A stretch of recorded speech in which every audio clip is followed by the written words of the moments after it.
Restez informés chaque jour avec Scoop FM. Désormais, suivez nos journaux sur nos chaînes partenaires à Lubumbashi sur Sky Radio, la 97.7 MHz, à 6h, 9h, 12h, 15h, 19h et 21h.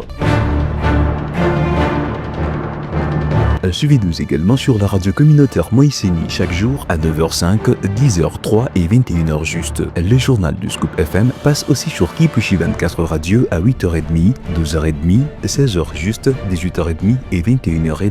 Retrouvez-nous également sur Vox Congo. Téléchargez dès maintenant l'application Vox Congo pour rester informé en temps réel.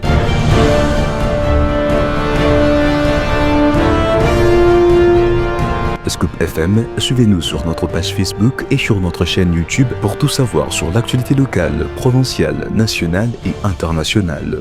Scoop FM, la neutralité réelle. La neutralité réelle.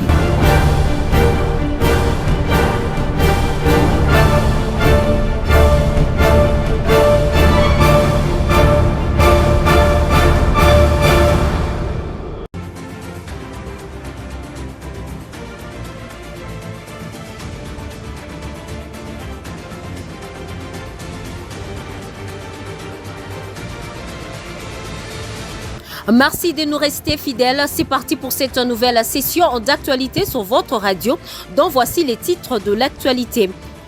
Lors du Conseil de ministres tenu vendredi 15 août à la Cité de l'Union africaine, le chef de l'État a demandé aux nouveaux membres du gouvernement de s'imprégner rapidement des dossiers relevant de leurs attributions. Et puis en sécurité, les forces armées de la RDC dans la province du Maniema ont dressé un bilan de 9 morts, dont 5 Wazalendo et 4 militaires, dans les affrontements entre les deux parties.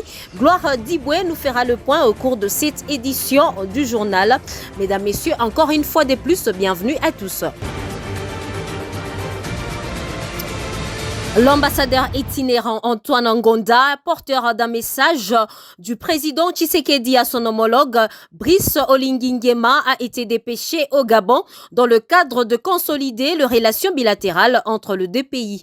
Reportage de nos confrères de la RTNC. Les relations bilatérales entre la République démocratique du Congo et la République gabonaise sont au beau fixe depuis la nuit des temps. Dans le cadre du raffermissement de ces relations, le président de la République, Félix-Antoine Tshisekedi Tshilombo, a dépêché son ambassadeur itinérant Antoine Ngonda Mangalibi auprès de son homologue gabonais, Brice Clotaire Oligui Nguema, question de réaffirmer au Gabon son soutien multiforme et manifester la volonté de Kinshasa d'accorder son crédit aux ambitions du président gabonais. À travers cette rencontre, les deux pays illustrent davantage l'excellence de leurs relations historiques et multilatérales fondées sur la confiance, le respect mutuel et l'engagement commun dans le développement à travers les deux peuples. L'émissaire du président congolais a exprimé la volonté de Kinshasa de vouloir renforcer et d'élever le niveau de coopération entre les deux pays. J'étais porteur d'un message privé de son Excellence, le président de la République Félix-Antoine Tshisekedi Tshilombo, à son homologue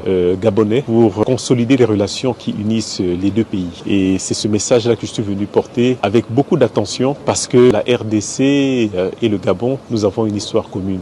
Une histoire pour pouvoir sauver le monde parce que nous avons les grandes forêts et finalement le cœur du monde bat dans cette région-là où ces deux pays sont liés. Après avoir mené un lobby en Europe et aux États-Unis d'Amérique, l'ambassadeur itinérant est à la conquête du continent pour ramener la paix et la prospérité en RDC, un pays de l'Afrique centrale. Et puis le chef de l'État Félix-Antoine Tshisekedi Tshilombo a convié au nouveau ministre du gouvernement Souminois II, publié dans la nuit du 7 au 8 août dernier, à s'imprégner rapidement de dossiers relevant de leurs attributions. Il a dit dans sa communication lors de la 54e réunion du Conseil de ministres tenu vendredi 15 août à la Cité de l'Union africaine à Kinshasa.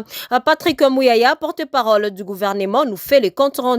Aux nouveaux membres du gouvernement, il a souhaité la plus cordiale bienvenue au sein de l'exécutif national, tout en leur précisant qu'ils portent désormais une part de la charge collective de la conduite des affaires de l'État. Imprégnez-vous rapidement des dossiers relevant de vos attributions. Engagez-vous avec détermination dans l'atteinte des objectifs fixés et agissez toujours dans le strict respect de la Constitution de loi de la République et de mes orientations, a souligné le président de la République. Aux membres du gouvernement reconduit, il a salué le travail accompli au courant du mandat précédent, martelant que leur reconduction est à la fois un signe de confiance et un appel à redoubler d'efforts. Et d'insister, vous connaissez les défis, les attentes et les leviers d'action. Il vous appartient désormais de produire des résultats. C'était là le ministre de la Communication et Médias et porte-parole du gouvernement Patrick Muyaya sur votre radio. En bref, convié à la célébration de la journée de la jeunesse de l'Union pour la démocratie et le progrès social UDPS Tshisekedi vendredi 15 août 2025, le secrétaire général du parti, Augustin Kabouya, a saisi l'occasion pour réagir aux déclarations de certains membres mécontents de la composition du gouvernement Souminois II. Plusieurs voix, notamment parmi les communicateurs du parti et parlementaires debout, estiment que le chef de l'État, Félix Tshisekedi, a rangé dans la mallette de l'histoire plusieurs cadres et de jeunes qui méritaient de nominations au gouvernement et dans d'autres portefeuilles. Face à ces accusations, Augustin Kabouya a dénoncé un manque de respect détiré à l'égard du premier citoyen du pays qui jouit de son pouvoir discrétionnel dans le nomination.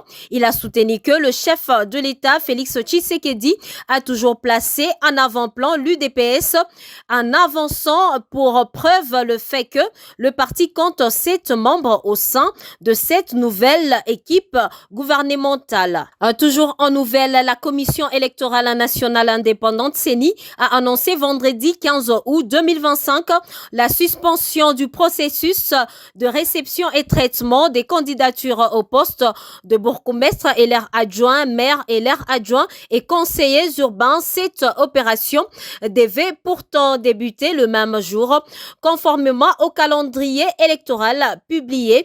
En cause, un manque de moyens financiers. L'institution rassure sa volonté de mener un processus électoral transparent et crédible, mais conditionne la reprise des opérations à la mobilisation rapide des ressources nécessaires.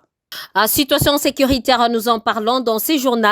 De violents combats ont éclaté vendredi 15 août à Banakimbi, dans le territoire de Walikale, au nord Kivu, opposant le rebelle du M23 aux forces conjointes de FARDC et de Wazalendo. L'attaque, qui visait à progresser vers la localité stratégique de Pigma, a été repoussée, mais la situation demeure tendue dans la zone. Landry Bimaï. Les affrontements signalés à Banakimbi dans le territoire de Walikale confirment une réalité inquiétante.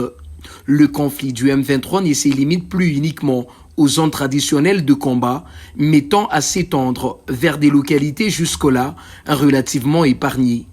Cette volonté présumée des rebelles de progresser vers Mpinga démontre l'importance stratégique de ce centre, non seulement pour le contrôle territorial, mais aussi pour le rapport de force sur le terrain. La riposte annoncée par les FARDC et leurs alliés Wazalendo montre la détermination des forces loyalistes à contenir cette avancée. Toutefois, l'absence des bilans précis entretient une zone d'ombre quant à l'ampleur réelle des dégâts humains et matériels. Ce nouvel épisode illustre la fragilité sécuritaire persistante en Nord Kivu, où chaque offensive du M23 nourrit davantage des tensions et prolonge un climat de peur au sein des populations locales.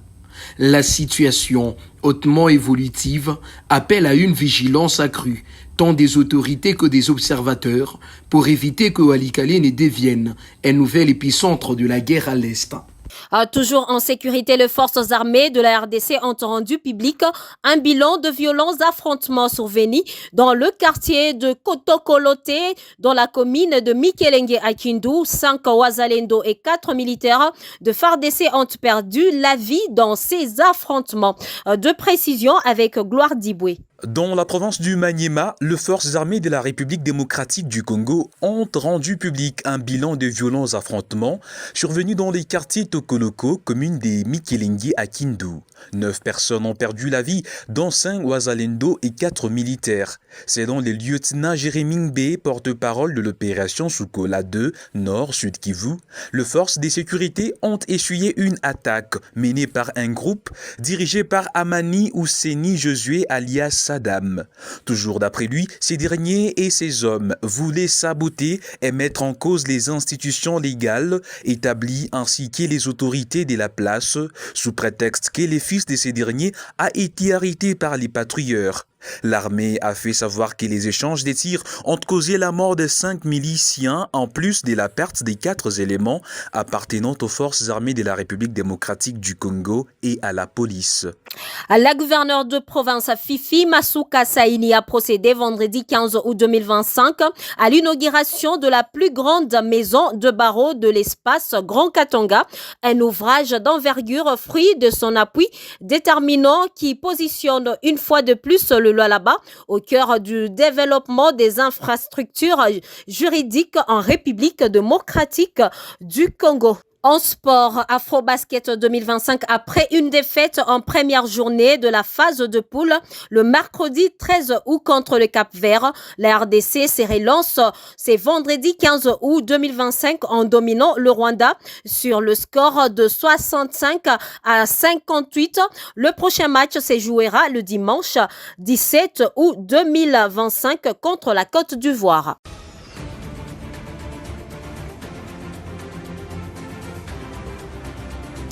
C'était le journal de la rédaction. Merci à tous de l'avoir suivi. Merci à Christian Mouchampa pour sa coordination. Devant ces micros, c'était Gracia Akilimali et bon week-end à tous.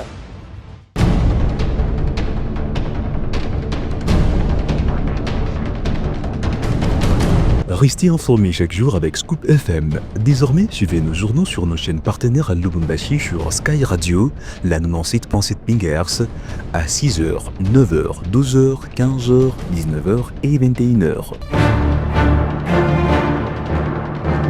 Suivez-nous également sur la radio communautaire Moïseni chaque jour à 9h05, 10h03 et 21h juste. Le journal du Scoop FM passe aussi sur Kipushi 24 Radio à 8h30, 12h30, 16h juste, 18h30 et 21h30.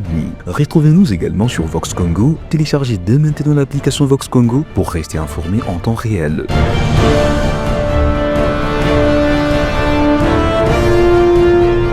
Scoop FM, suivez-nous sur notre page Facebook et sur notre chaîne YouTube pour tout savoir sur l'actualité locale, provinciale, nationale et internationale. Scoop FM, la neutralité réelle.